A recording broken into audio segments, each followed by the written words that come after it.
les principes posés par le code électoral et qui sont dans le code électoral, vous voyez qu'il y a deux choses déjà. On nous demande d'abord d'avoir une maîtrise des instruments. Les instruments, ce ne sont pas seulement le code électoral, les statuts de la fédération, les règlements généraux, etc., etc. Ce n'est pas l'ensemble de règles qui régissent la fédération stricto sensu.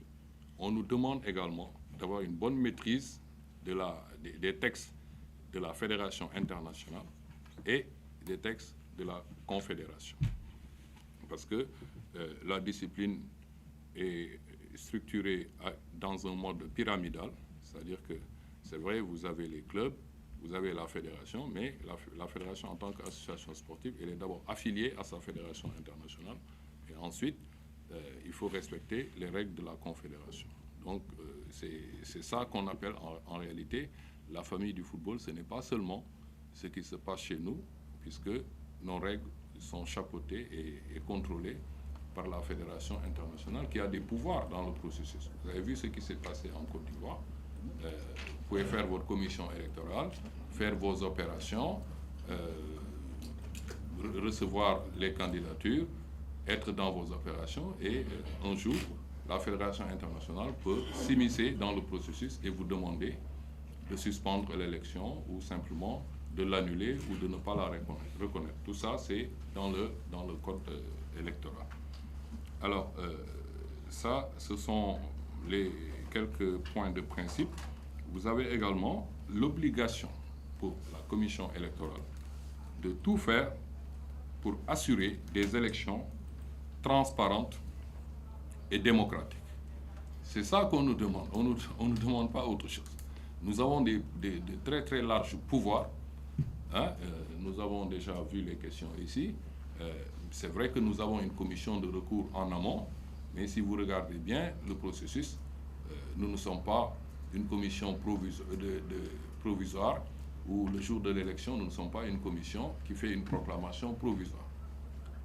Le 7 août, si nous décidons du résultat des élections en toute transparence et en toute démocratie, il n'y a pas de commission de recours qui va faire une proclamation définitive. C'est nous qui prenons la décision finale. Ce n'est pas seulement sur le sort de l'élection, c'est sur beaucoup d'autres questions également. Mais en amont, vous avez, par exemple, je donne des exemples, pour la déclaration, la recevabilité des candidatures, on doit statuer dans un certain délai et après la commission de recours, et ceux qui ne sont pas d'accord peuvent interjeter appel devant la commission de recours et la commission de recours statue. Et ça, c'est pour les déclarations sur la recevabilité ou l'irrecevabilité des candidatures. Et une fois que cette phase est terminée et que nous sommes le jour de l'élection, nous statuons comme un organe définitif. Vous voyez que je passe des principes, du rappel des principes démocratiques et de transparence, éviter les manifestations de partialité, éviter les conflits d'intérêts pendant le processus. Je passe des principes carrément aux opérations électorales. Alors, vous êtes de la presse, vous êtes les premières personnes à qui la commission s'est adressée. Nous avons immédiatement, après avoir été installés, à la suite de notre... Vous savez déjà, je l'ai dit tout à l'heure, on ne fait que rappeler sur les opérations des choses que vous savez déjà, parce que c'est dans nos 4 communiqués. Nous avons été installés suite à la proposition du comité exécutif de la fédération. Ensuite, l'Assemblée générale ordinaire, je pense, le 12 juin, a ratifié et nous a confirmé. Ensuite, il y a eu une séance ici, vous étiez invités. Nous avions été installés. Après ça, on a fait nos réunions et c'est à la sortie de ces réunions, nous avons diffusé des communiqués. Donc sur cette partie, vous avez déjà l'essentiel des informations. Mais il y a une autre série d'informations que nous allons essayer de porter à votre connaissance. Par exemple, le premier travail que nous avons fait, parce que vous verrez à la fin que, en fait, il ne s'agit pas d'une élection le 7 août, le jour de l'Assemblée générale. électives. Nous avons à peu près plusieurs élections, quasiment 9 élections à faire en vertu des dispositions de l'article 34 du Code électoral. Mais avant de faire ces 9 élections, il y a d'autres élections qu'on doit faire en amont également. C'est-à-dire, c'est l'élection que nous devons superviser, donc dont nous devons nous assurer la transparence et la démocratie. Nous devons faire l'élection des ligues régionales, par exemple. Et dans le cadre de la préparation de ces élections, c'est nous qui avons fixé d'abord les périodes. Nous avons 14 ligues régionales.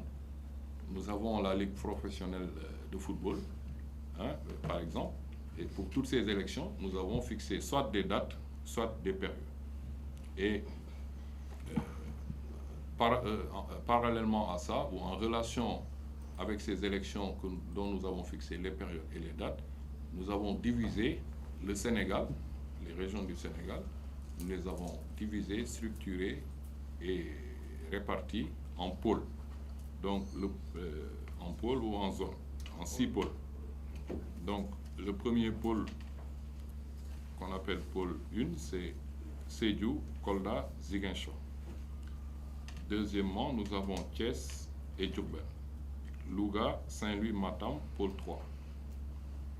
Kaolack, Fatick, Kaffrine, pôle 4. Tambacounda et Kédougou, pôle 5. Et Dakar, pôle 6. Vous voyez bien que nous essayons de faire les choses de la façon la plus structurée possible. Et en même temps, puisqu'on leur a donné une période, on leur a demandé de nous répondre. Donc, par exemple, le 30 juin 2021, vous avez l'élection des ligues régionales pour Fatick et Kaolack, le 30 juin 2021. C'est demain. Vous avez, quand je dis demain, je dis c'est très proche. Le 1er juillet 2021, nous avons Ziguinchor qui fait son élection. Le 2 juillet 2021, nous avons Kaffrine qui fait son élection pour les ligues régionales. Le 3 juillet 2021, nous avons Thiès. Le 11 juillet 2021, nous ferons Louga. Vous voyez que ce n'est pas fini. Nous attendons que Dakar, Saint-Louis, Diourbel, Matam, et que ces régions-là nous communiquent leurs dates afin que nous puissions nous préparer matériellement avec le secrétaire général, pouvoir aller superviser. On leur demande de nous donner la date et le lieu, etc., afin que nous puissions prendre nos dispositions. Donc voilà comment ça va se passer en amont. Vous savez très bien que, comme c'est dans le communiqué également, vous savez bien que les statuts de le code électoral, les statuts, nos règlements, demandent aux candidats qui veulent être à l'Assemblée générale, que ce soit pour le poste de président de la fédération ou pour le poste des 16 membres du comité, pas des 16 membres, des 16, parce qu'il y a les 7 qui sont désignés. Donc, le jour de l'élection, je vous ai dit, il y a 9. Donc, il y a les 16. Sur les 16, il y en a qui doivent être élus, il y en a qui ne doivent pas être élus.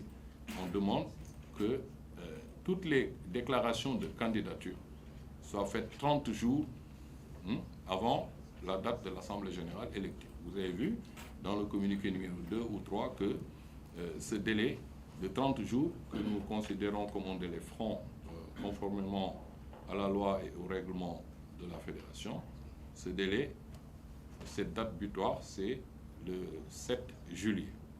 Donc tout ça, c'est dans les communiqués. Donc la commission aujourd'hui attend et rappelle à tous les candidats que ceux qui veulent être présidents de la fédération, ceux qui veulent être des membres élus au comité exécutif, doivent venir chez nous, au siège de la fédération, donc ici, et déposer leur candidature avant le 7. Vous avez vu la liste des pièces que nous demandons, le casier judiciaire, l'attestation de service, être parrainé par un club. Je pense qu'on ne fait pas très souvent attention à ça. De la même façon que pour nos grandes élections dans la République, il y a le système de parrainage. La fédération a fait depuis longtemps ce parrainage. Je pense que ça a été fait même avant que l'État du Sénégal ne décide de le faire pour les élections politiques.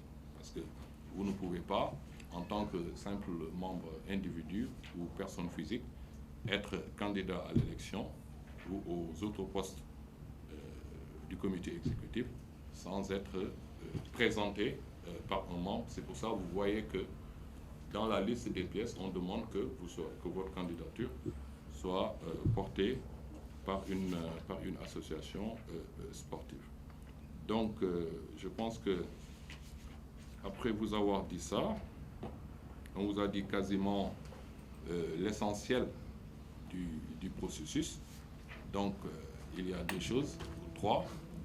Hein. Nous attendons les dates des ligues régionales qui n'ont pas encore envoyé leurs informations sur la date et les lieux. Nous attendons les déclarations de candidature pour tout le monde, pas seulement pour ceux qui veulent être président de la fédération, mais également ceux qui veulent être membres élus du comité exécutif. Nous sommes d'accord. Nous attendons également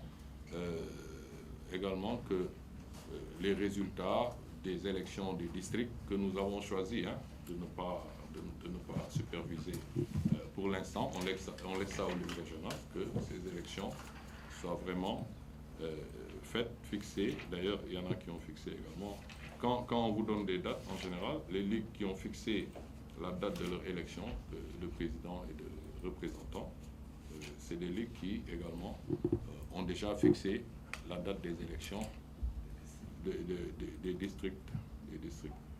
Donc, grosso modo, si je peux m'exprimer ainsi, voilà les opérations que nous sommes en train de faire. Maintenant, si vous avez des questions ou si les membres de la commission veulent nous faire préciser un ou deux points, nous sommes à votre disposition dans le cadre de ce point de presse. Je vous remercie.